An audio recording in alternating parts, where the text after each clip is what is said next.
بسم اللہ الرحمن الرحیم۔ پیارے ویورز السلام علیکم۔ اپنے چینل پہ آپ سب کو خوش آمدید کہتی ہوں اور دعا کرتی ہوں اللہ پاک ہم سب کی ساری جائز دعائیں قبول و مقبول فرمائے، آمین۔ ہم زمانہ جاہلیت سے دور اسلام میں آ کر ایک ہی دفعہ توبہ کر کے ساری عمر عمل صالح تو کرتے رہتے ہیں مگر بار بار کی توبہ بھول جاتے ہیں۔ ہم ایک کھائی سے بچ کر سمجھتے ہیں کہ زندگی میں پھر کوئی کھائی نہیں آئے گی، اور اگر آئے بھی تو ہم بچ نکل جائیں گے۔ ہم ہمیشہ نیکیوں کو اپنا انعام سمجھتے ہیں اور مصیبتوں کو گناہوں کی سزا۔ اس دنیا میں جزا بہت کم ملتی ہے اور اس میں بھی امتحان ہوتا ہے، نعمت کا شکر کا امتحان ہوتا ہے، اور مصیبت صبر اور زندگی کے کسی نئے امتحان میں داخل ہوتے ہی منہ سے پہلا کلمہ نکلنا چاہیے۔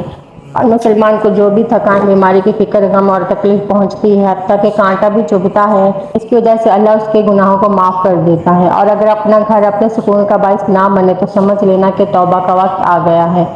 اور بندہ جب توبہ کرتا ہے تو کیسے پتہ چلتا ہے کہ اس کی توبہ قبول ہوئی ہے یا نہیں؟ توبہ قبول ہونے کی کیا نشانیاں ہیں، جانتے ہیں اس ویڈیو میں۔ بندہ جب توبہ کرے تو اللہ تعالیٰ کی رحمت سے امید رکھے کہ اللہ تعالیٰ اس کی توبہ قبول ضرور کرے گا۔ ساتھ میں تھوڑا سا ڈر بھی ہونا چاہیے، ہو سکتا ہے نا قبول ہو کہ میرے گناہ کی نوعیت ایسی ہے اور میری توبہ کی نوعیت ایسی ہے، گناہ ایسے ہیں، توبہ ایسے ہیں، تو لہٰذا ہو سکتا ہے کہ یہ ڈس بیلنس جو معاملہ ہے اس کے اندر کہیں پھنس نہ جاؤں، تو خوف کا بھی پہلو اس میں رکھنا چاہیے۔ لیکن اس کے ساتھ کچھ علامات ایسی ہیں کہ جو علماء نے بیان فرمائی ہیں کہ اگر یہ علامات پائی جائیں تو بندہ سمجھے کہ اس کی توبہ قبول ہو گئی۔ وہ کیا ہے؟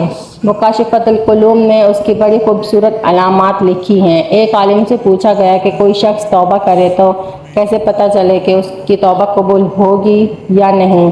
انہوں نے جواب دیا کہ یقینی حکم تو نہیں دیا جا سکتا کہ کسی پہ بورڈ ہی لگ جائے کہ جناب واقعی اس کی قبول ہے، ایسا نہیں ہو سکتا۔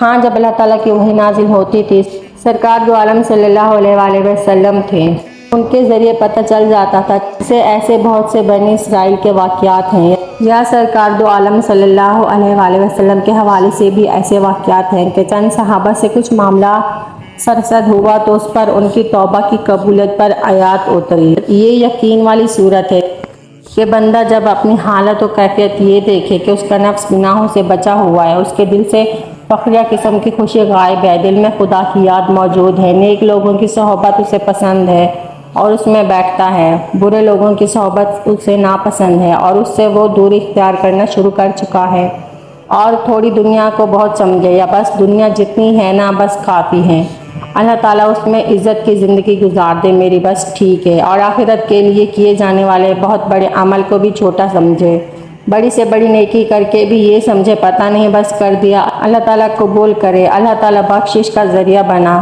تو بڑے عمل کو بھی چھوٹا سمجھیں اور تھوڑی دنیا کو زیادہ سمجھیں، اپنے آپ کو یہ دکھائیں کہ خدا کے مقررہ کردہ احکام کو پورا کر رہا ہے، زبان کی حفاظت کرتا ہے، آخرت کی فکر میں مشغول رہتا ہے اور اپنے ماضی کے گناہوں پہ غمگین اور شرمندہ ہے۔ یہ والی جو کیفیات ہیں، یہ والی جو سوچ ہے، اگر اس میں پائی جاتی ہیں، یہ علامات ہیں اس بات کی کہ اس کی توبہ کی گئی، خدا نے قبول کر دی، یہ توبہ کی علامات ہیں۔ مجھے اپنی دعاؤں میں ضرور یاد رکھیے گا اور میرے چینل کو سبسکرائب کرنا مت بھولیے گا۔ جزاک اللہ خیرا۔